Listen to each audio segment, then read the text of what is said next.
Hey guys. तो हम लोग Indian economy on the eve of independence chapter पढ़ रहे थे, इंडियन इकोनॉमी का चैप्टर नंबर फर्स्ट, जिसमें हम लोगों ने बहुत सारे अपने टॉपिक कंप्लीट कर लिए थे अभी तक। फॉरेन ट्रेड कंप्लीट कर लिया, इंडस्ट्रियल सेक्टर कंप्लीट कर लिया, एग्रीकल्चर सेक्टर कंप्लीट कर लिया। जिन बच्चों ने वो वीडियोस नहीं देखे हो जाकर वीडियोस देख लो।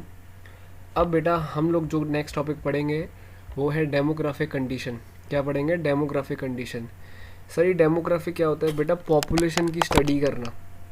किसी कंट्री में कितनी पॉपुलेशन है, उस कंट्री में बर्थ रेट कितनी है, डेथ रेट कितनी है, या स्टडी करना पॉपुलेशन की, है ना, उसको डेमोग्राफिक बोलेंगे।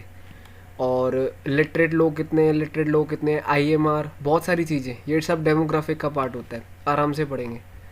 तो अगर आप लोग को बताऊँ मैं इंडिया की situation during the British rule, तो आपके सामने यहाँ दो डेट्स आएगी, एक तो 1881 और एक 1921। ठीक है सर, ये पहला अपन लोग एक साइड वाला लेफ्ट वाला पार्ट समझ लेते हैं। सर ये क्या था?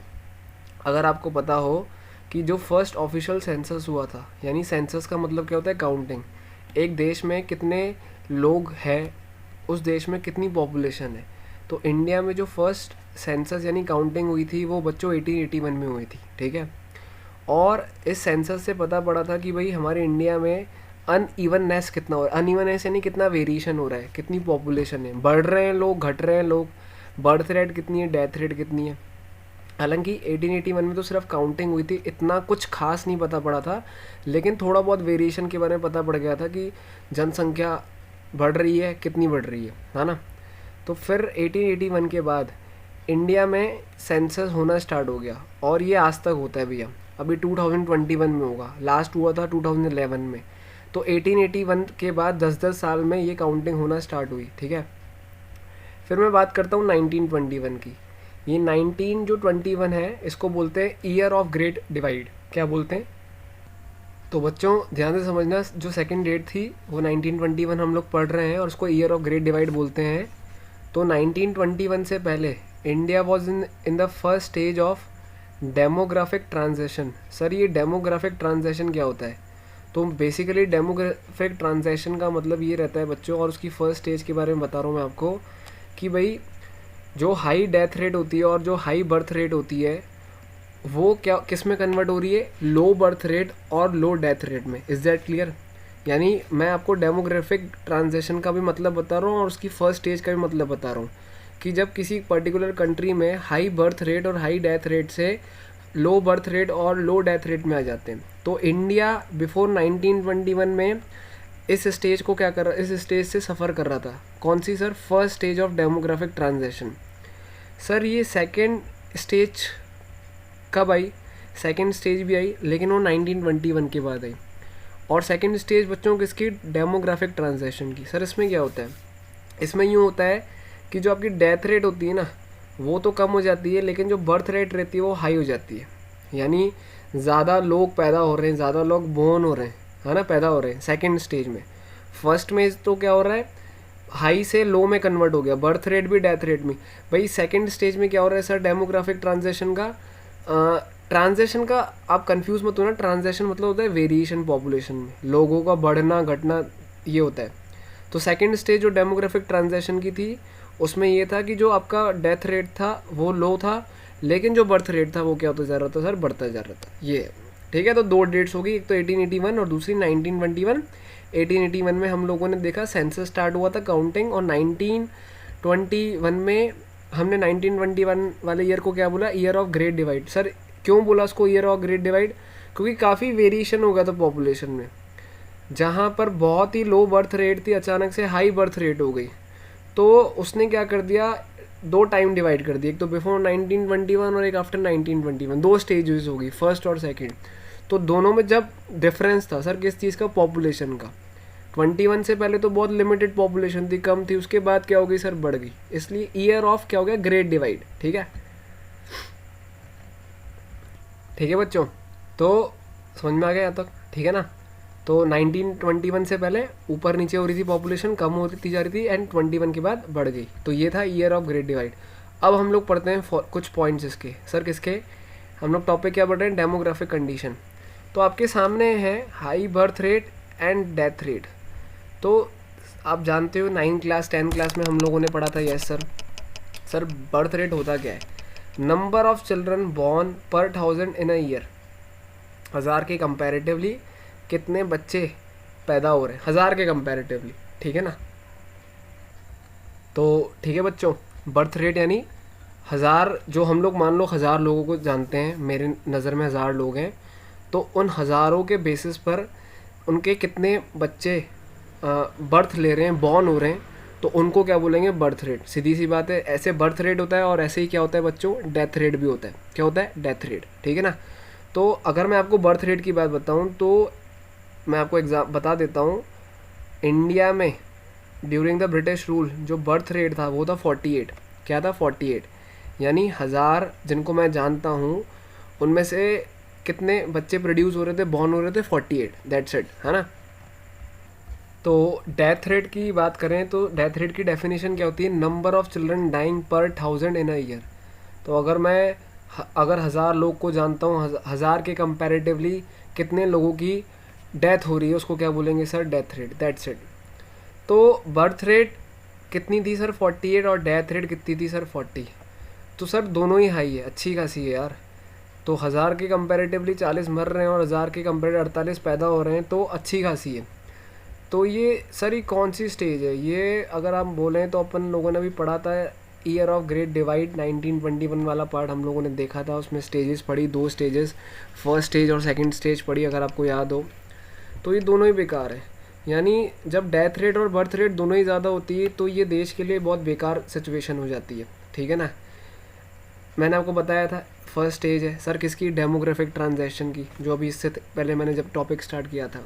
तो ये बर्थ रेट डेथ रेट जब दोनों हाई होती है तो ये एक इकोनॉमी के लिए लॉस है, ठीक है।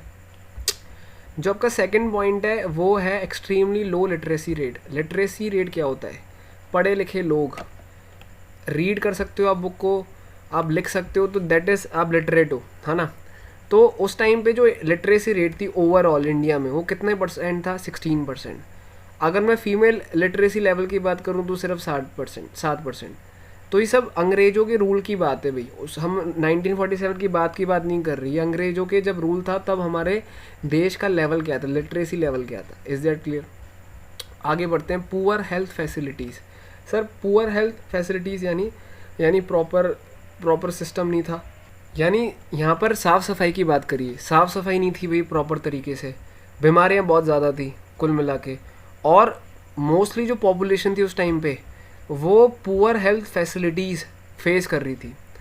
और अगर फैसिलिटीज़ अवेलेबल भी थी तो बच्चों, ये सेकंड पॉइंट देखो, वो इनएडिक्वेट थी। इनएडिक्वेट का मतलब क्या होता है सर, प्रॉपर नहीं थी भाई, है ना। साफ़ सफाइयाँ नहीं होना, गंदगी होना, घरों के बाहर कचरा बहुत ज़्यादा इकट्ठा हो जाता था, एक्यूमुलेट हो जाता था। जैसे आज तो स्वच्छ भारत अभियान चलता है हमारे भारत में, उस टाइम पे ये कुछ नहीं था भाई, उस टाइम पे कुछ भी नहीं था। लोगों के घर के बाहर इतनी गंदगी रहती थी कि लोग क्या करें। अब उस गंदगी के कारण क्या हो गई सर, बीमारियाँ हो गई, है ना। गंदा पानी आ गया, और जो जो हवा उड़ती थी, हवा आती थी, उसके कारण बीमारियाँ काफ़ी फैलती जा रही थी। Air born disease plus water borne disease were wide spread and took a huge toll on life. एक तरीके से ये बर्डन लाइफ के ऊपर क्या होता जा रहा था, बढ़ता जा रहा था। सफाई का इफेक्ट डायरेक्टली ह्यूमन बीइंग की लाइफ के ऊपर डेफिनेटली पड़ता ही पड़ता है, आप जानते हो बहुत अच्छी तरीके से। सर नेक्स्ट पॉइंट क्या है, high IMR। Sir what is IMR, infant mortality rate. 1 साल से पहले जो भी न्यू बॉर्न बेबी होते हैं, अभी उनकी 1 साल नहीं हुई, उससे पहले जिन उनकी डेथ हो जाती है तो उसको बोलते हैं IMR, यानी number of infants during before reaching 1 year of age. यानी कोई अभी नया पैदा हुआ है, बॉर्न हुआ है कोई बेबी, अभी उसके 1 साल हुई नहीं, मान लो 8 महीने, ठीक है, और भगवान ना करे, लेकिन मैं आपको एग्जांपल देता हूँ कि अगर उसकी डेथ हो जाती है 8वें महीने में, 9वें महीने में, ठीक है, ऐसा नहीं हो लेकिन ऐसा होता है, अभी भी होता है, तो उसको हम लोग IMR बोलते हैं, ठीक है ना। 1 year of as per 1000 live birth. Sir ये 1000 का ही कंपेरेटिव लिया जाता है यहाँ पर, ठीक है ना।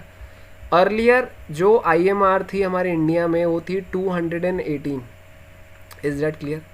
तो 2011 में ये IMR यानी कितनी हो गई सर, 44। यानी 1000 बेबी के कंपैरेटिवली अगर 1000 बच्चे पैदा होते थे तो 1 साल से पहले 44 बच्चों की डेथ हो जाती थी। कितने बच्चों की, 1000 कंपैरेटिवली कितना करें सर, 1000 बच्चों में से 44 बच्चे ऐसे थे जिनकी डेथ 1 साल से पहले हो जाती थी 2011 में। और सर बहुत साल पहले की बात करें तो 218, यानी 1000 बच्चे अगर पैदा हो रहे हैं तो 218 बच्चों की 218 बच्चों की 1 साल से पहले क्या हो जाती थी, डेथ हो जाती थी, जो कि बेकार है एक तरीके से। तो आप देख सकते हो बहुत कुछ इम्प्रूवमेंट आया है। 2018 था 218 था, फिर 2011 में 44 हो गया, ठीक है, तो ये अच्छी बात है। आगे लो लाइफ एक्सपेक्टेंसी, सर ये क्या होता है? तो लो लाइफ एक्सपेक्टेंसी बहुत सिंपल सी बात है भाई, it refers to average number of years for which people expected to live, यानी कितने साल तक, कितने टाइम तक एक इंसान सरवाइव कर पाएगा, जी पाएगा अपनी ज़िंदगी। समझ रहे हो बात को? अभी प्रेजेंट लाइफ एक्सपेक्टेंसी कितनी है हमारे इंडिया में? सर 68। बोलोगे सर टाइम से पहले मतलब इतने ही साल इंसान जी सकता है? हाँ, कोई कोई तो टाइम से पहले भी चला जाता है, पर वो अपने ऊपर डिपेंड करता है। लेकिन क्योंकि हम लोग उस टाइम की बात कर रहे हैं, तो उस टाइम पे तो अगर मैं बात बताऊँ आपको, उस टाइम पे तो उस टाइम पे सिर्फ 44 थी, यानी अंग्रेज़ों के टाइम पर। बोलोगे सर अब बढ़ गई? हाँ बढ़ गई। ऐसा क्यों? अब पहले से टेक्नोलॉजी बहुत बढ़ गई है और डॉक्टर्स काफ़ी अच्छे अच्छे हो गए हैं। और हम लोग यार आज के अगर मैं करंटली बात करूं तो भाई आप लोग है ना, ग्लोबलाइजेशन का ज़माना है भाई, हर बीमारी का इलाज है आज के टाइम पर। तो थोड़ी एज एक्सपेक्टेंसी, लाइफ एक्सपेक्टेंसी पहले से ज़्यादा क्या होती जा रही है, बढ़ती जा रही है। तो ये जनरली एक कंपैरेटिवली स्टडी कर रहे हैं हम लोग कि अंग्रेज़ों के टाइम पर हमारी क्या एक्सपेक्टेंसी थी और अब हमारी क्या एक्सपेक्टेंसी है, ठीक है। 6 पॉइंट है पोवर्टी। बेटा पोवर्टी आपका एक चैप्टर भी है। पोवर्टी क्या होता है भाई? जब एक पर्सन अपनी नीड्स को फुलफिल या सेटिस्फाई नहीं कर पाता, दैट्स इट। समझ रहे हो बात को, है ना? तो इसमें तो डेफिनेशन पता ही नहीं है, अलग से एक चैप्टर आएगा, लेकिन समझ लो there was no reliable data about the extent of poverty, यानी अंग्रेज़ों के टाइम पर गरीबी कितनी थी देश के अंदर उसका एग्जैक्टली डाटा तो है नहीं, है ना। लेकिन ये डाउट तो होना ही नहीं चाहिए कि ड्यूरिंग कॉलोनियल पीरियड यानी अंग्रेज़ों के पीरियड के टाइम पर हमारे देश में बहुत ज़्यादा गरीबी थी। इस चीज़ को तो हम लोग भूल सकते भी नहीं है, ठीक है ना। तो जो ओवरऑल स्टैंडर्ड ऑफ लिविंग था हमारे लोगों का उस टाइम पे बहुत कम था, क्योंकि बेसिकली अंग्रेज़ लोग इंडियन इकोनॉमी के ऊपर तो पैसा खर्च करते ही नहीं थे। वो सर पैसा खर्च किसके ऊपर करते थे? अपने ऊपर, अपने देश के ऊपर। तो लोगों का उस टाइम पे जो स्टैंडर्ड ऑफ लिविंग था सर, वो बहुत ज़्यादा क्या था सर, डाउन। समझ में आई बात? तो ये बेसिकली टॉपिक था आपका डेमोग्राफिक ट्रांजैक्शन। 2 डेट्स बताई, 1881 और 1921। 1921 को ईयर ऑफ ग्रेट डिवाइड बोलते हैं। इसमें मैंने आपको 2 स्टेजेस बताई। एक 1921 से पहले फर्स्ट स्टेज थी जिसमें हाई बर्थ रेट और हाई डेथ रेट था, जो कि एक बेकार सिचुएशन थी। सर सेकंड स्टेज बताई जो 1921 के बाद स्टार्ट हुई, उसमें क्या था, जो डेथ रेट था वो लो था और जो बर्थ रेट था वो हाई था, है ना। समझ में आ रही बात? तो सर ये भी बेकार बात थी। तो 1921 को क्या बोला गया? ईयर ऑफ ग्रेट डिवाइड, क्योंकि काफ़ी वेरिएशन आ रहे थे, ट्रांसलेशन आ रहे थे। पॉइंट्स पढ़ाए आपको मैंने, पॉवर्टी से रिलेटेड, लाइफ एक्सपेक्टेंसी से रिलेटेड, लिटरेसी रेट से रिलेटेड, IMR से related, birth rate, death rate से रिलेटेड, ठीक है। तो ये आपको रिवाइज करना है प्रॉपर तरीके से, ठीक है बच्चों। प्लीज़ सब्सक्राइब द चैनल और आगे भी ऐसे बहुत सारे वीडियोस आते जाएंगे, आप देखते जाना। Thank you.